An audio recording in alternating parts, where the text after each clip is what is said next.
the U.S. Secretary of Veterans Affairs, Robert A. McDonald.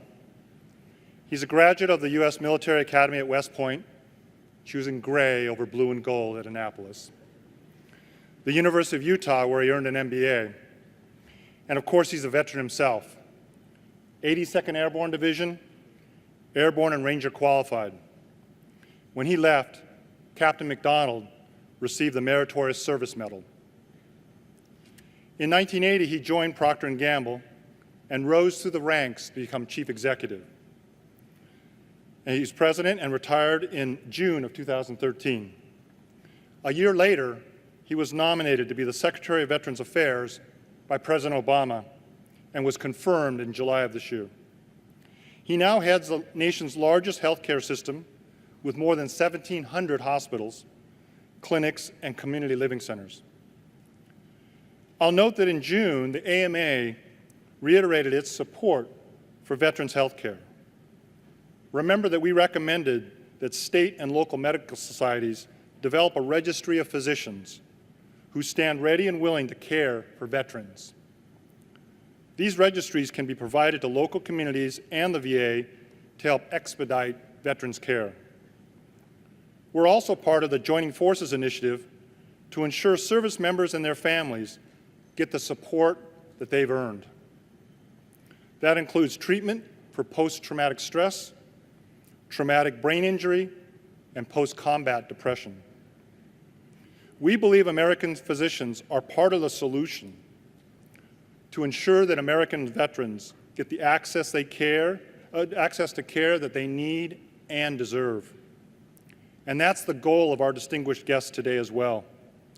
Ladies and gentlemen, please join me in welcoming Secretary of Veterans Affairs, Robert A. McDonald. Thank you. Thank you, Dr. Waugh. Thank you. Please, please, please. Thank you very much. I want to thank Dr. Waugh for this kind introduction. I also want to thank him for his many years of service to Navy medicine. I do like the Navy most days of the year.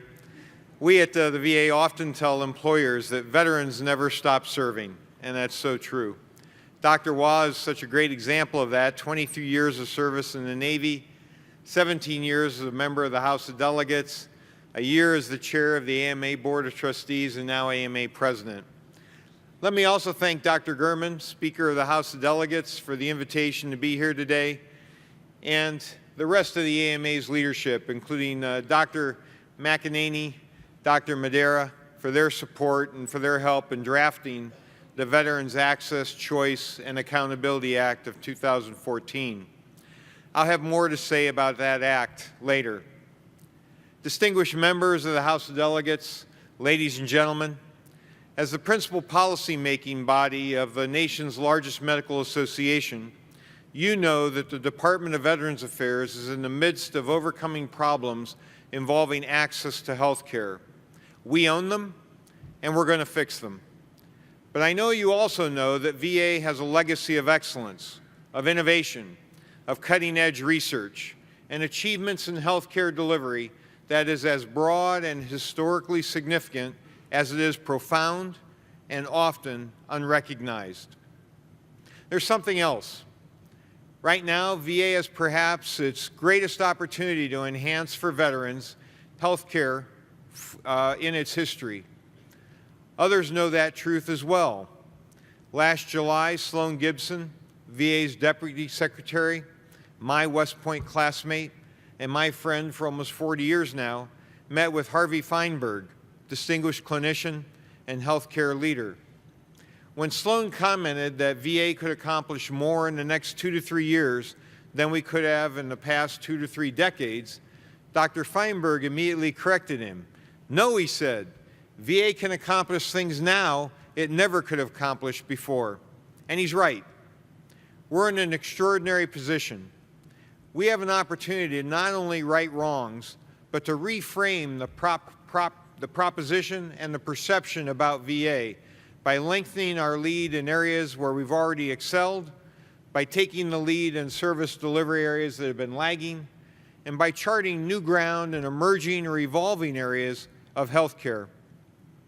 The problems we face are serious. The President, the Congress, veteran service organizations, taxpayers, and VA's rank and file all understand the need for immediate reforms to achieve 3 non-negotiable goals we set for ourselves more than 2 months ago. That's to rebuild trust with veterans and with all stakeholders. Secondly, to improve service delivery, focusing on veteran outcomes. And third, to set a course for long-term excellence and reform. Toward that end, I've been on the road. I've traveled to 42 VA facilities in 22 different cities. I've met with hundreds, if not thousands, of veterans, VA physicians, and other employees, VSOs, and other stakeholders. And I've discussed the issues with members of Congress, with VSOs, with unions, and with a myriad of partners. Based on what I've heard, the lessons I've learned about mission-driven corporations, strong institutional values, and good management practices during my 33 years at the Procter & Gamble Company, we've wasted no time in developing a healthcare blueprint for excellence. The blueprint is critical to achieving the third of our non-negotiable goals. That's setting a course for long-term excellence and reform. The blueprint lays out 4 broad themes and supporting strategies to guide that transformation.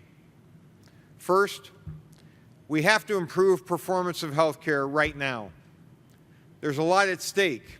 We deliver 240,000 episodes of care every single day, more than 90 million scheduled appointments in 2013 alone.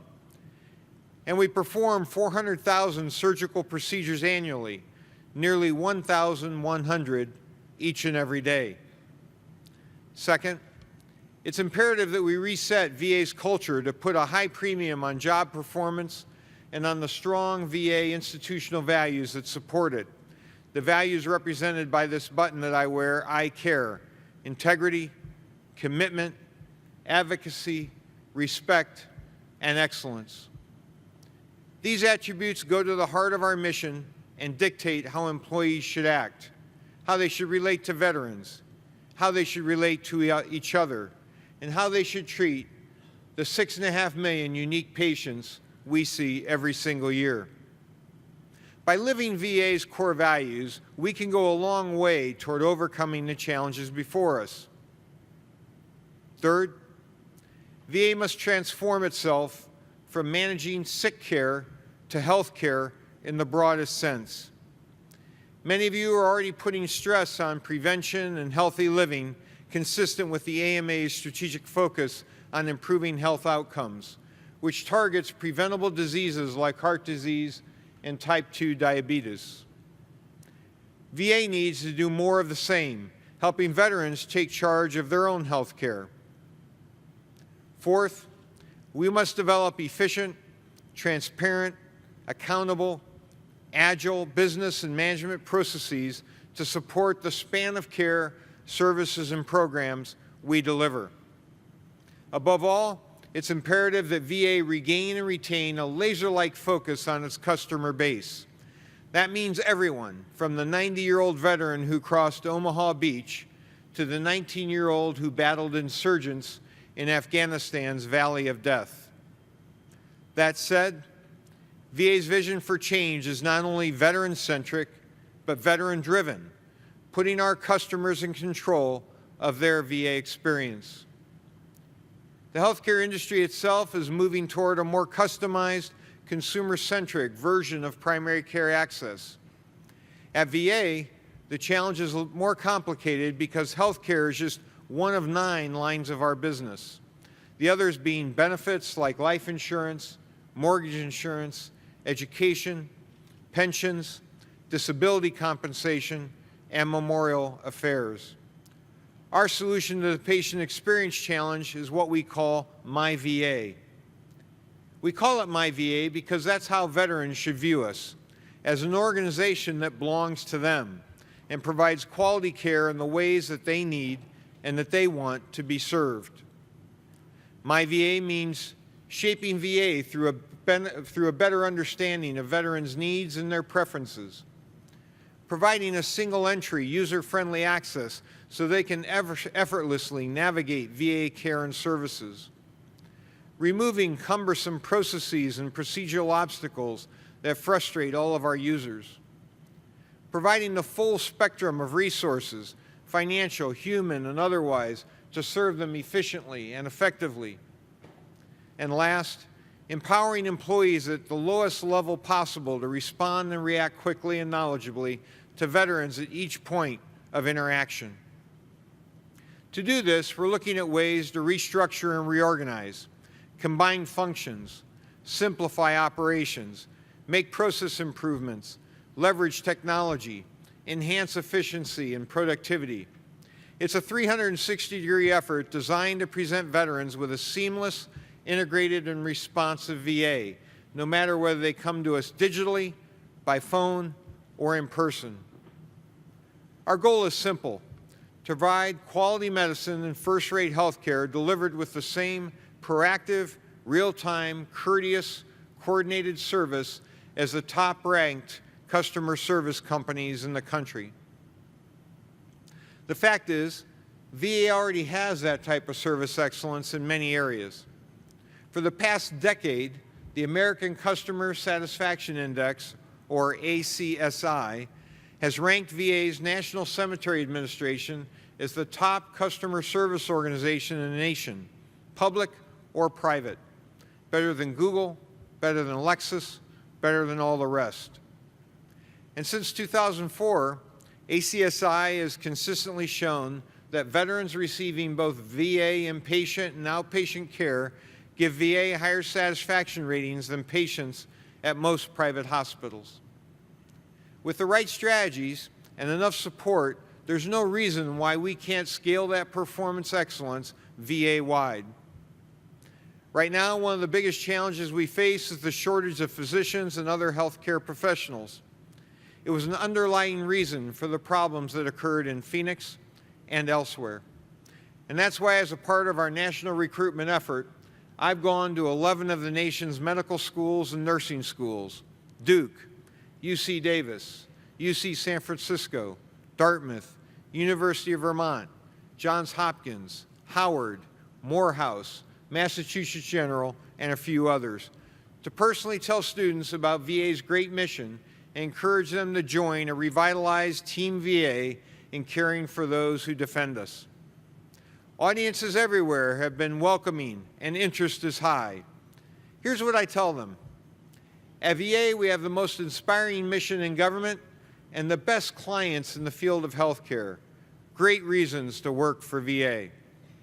Beyond our noble and respected mission, the exceptional people we serve, VA offers practical reasons to work for veterans. The Veterans Access, Choice, and Accountability Act, or CHOICE Act, which the AMA helped write, increased VA residency positions by 1,500.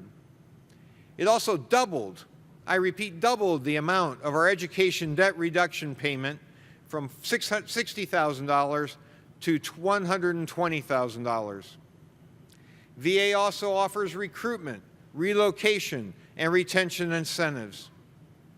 And as part of the drive to recruit the best and the brightest, we've eased the pay disparity between VA and the private sector, which has always been an issue.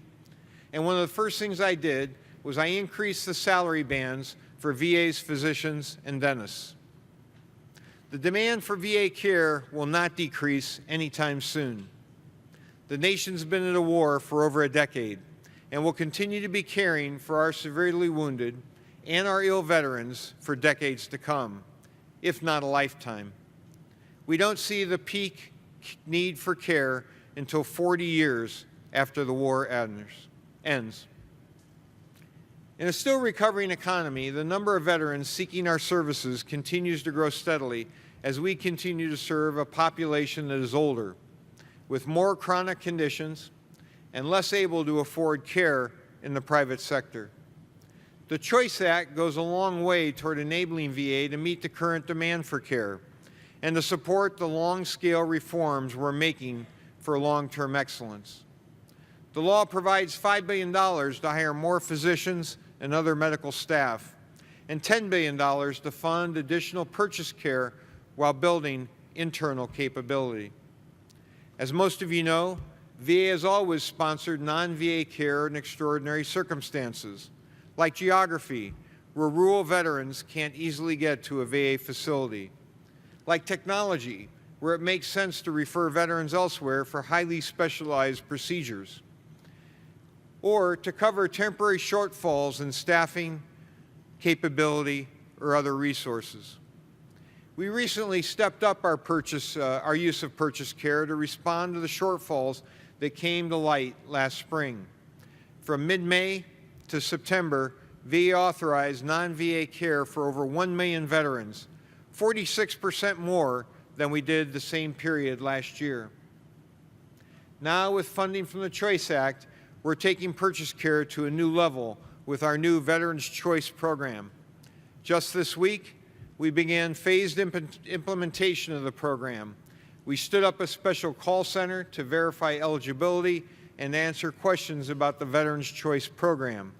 The number to call, and I would encourage you to try it, is 1-866-606-8198.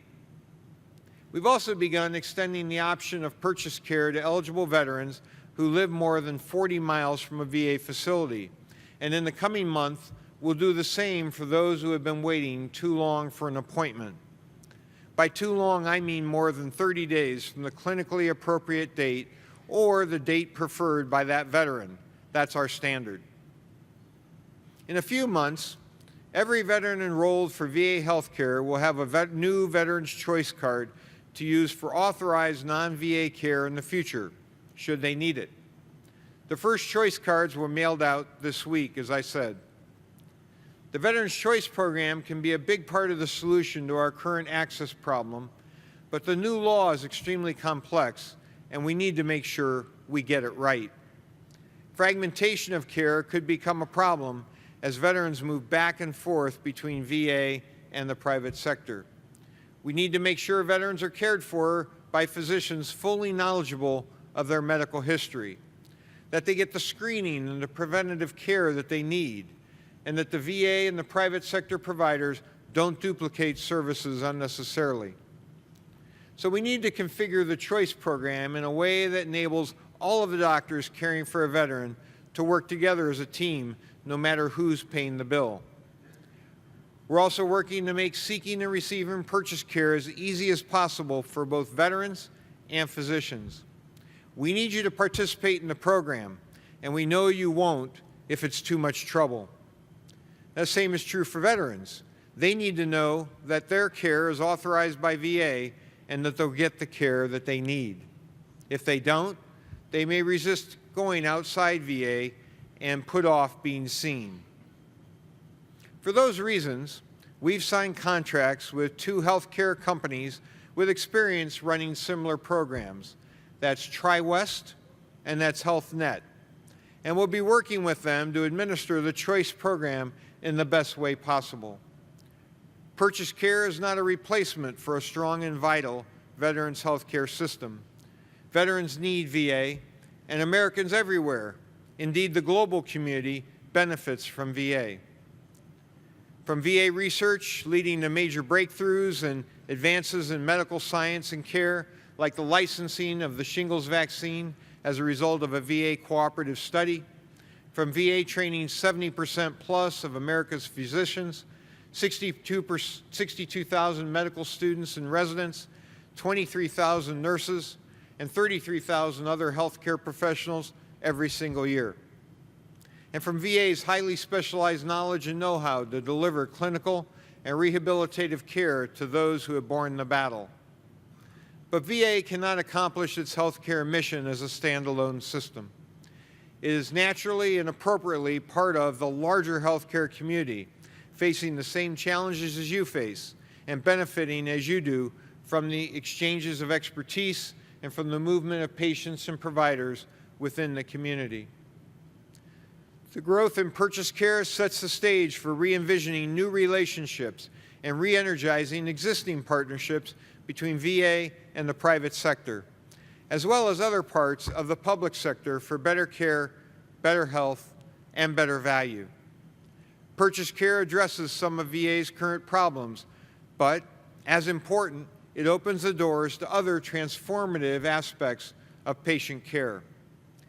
In care coordination and interoperability, for example, challenges common to both public and private sector healthcare providers. If VA and private sector providers are caring for the same veteran patient, we're in a position to collaborate, to share information, to share knowledge. There's a potential to leverage improvements in electronic health records by developing a public-private platform and infrastructure to generate new ways of using patient information and data, new ideas, new approaches, and new solutions for better patient care.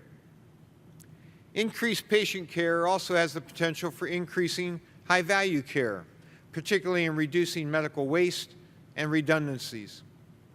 Here again, because we're working together, we're working in tandem, there are practical, real-time opportunities to ask ourselves, how do we prevent costly redundancies in X-rays, MRIs, blood tests, and other countless tests? More than that, asking how do we reduce unnecessary testing, period. It gives us the opportunity to tackle these types of issues and to develop answers and solutions that have import across the entire medical community. It all comes down to what Dr. Feinberg said. We have a unique opportunity before us at VA to accomplish things we could never have accomplished before. Employees across the department have rolled up their sleeves. Work is underway to make the changes to the VA systems and procedures and the culture that the law requires. We've done a lot, but there's a lot left to do if we're to do the things to right the wrongs, to institute reforms, to hold employees accountable, to modernize, to recruit the members of our healthcare team that we need in the future. We're committed to doing the right thing, to delivering the right programs in the right way, at the right time for those special Americans that we serve. And as we go forward, one thing is perfectly clear. VA cannot do what needs to be done and accomplish its goals without a full complement of partners, public, private, and volunteer. We don't have all the answers. We know we can't operate in a vacuum. No 21st century organization can. That's why we're aggressively leveraging our existing relationships and affiliations and forging new ones. Here are a few examples. VA is partnering with the Institute of Medicine in a study of access standards and wait time metrics. We've entered into a first-of-its-kind partnership with Walgreens to provide vaccinations to veterans. Walgreens will share its immunization records with VA to ensure we have complete patient medical records. We're collaborating on a new nursing academic partnership focused on psychiatric and mental health care, a key area of care for VA and for the DoD. We're partnering with the Department of Defense to improve recruitment of recently or soon-to-be discharged military healthcare professionals. We're expanding a pilot program to bring combat medics and corpsmen into VA facilities as clinicians. We're partnering with the Northern Virginia Technology Council to establish a pro bono technology task force to review VA's scheduling system and make recommendations for improvement.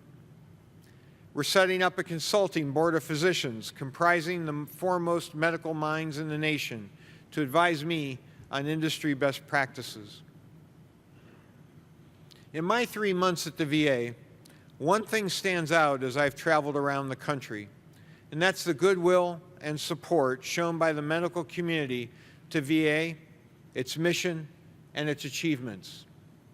Harvey Feinberg, Jonathan Perlin, Ken Kaiser, Navy Surgeon General Matt Nathan, Morehouse President and Dean Valerie Montgomery Rice, your own Vice President Jim Madera, and so many others from both the public sector, the private sector, have all expressed their willingness to publicly speak out and write the record in telling the VA story.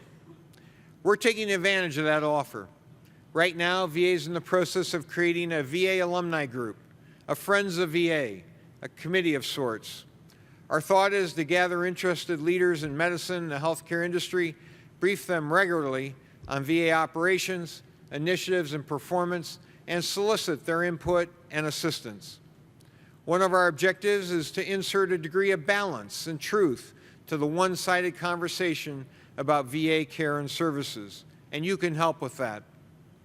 You can share with your colleagues and laypersons your positive experiences working with the VA and your professional perspective on the challenges VA and other healthcare providers face.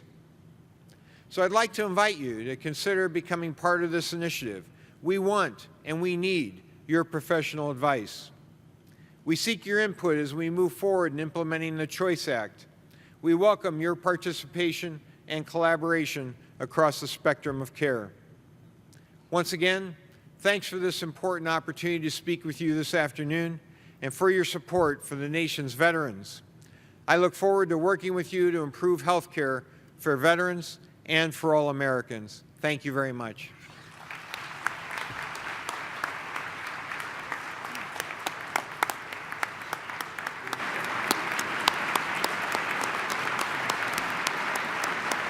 Thank you very much.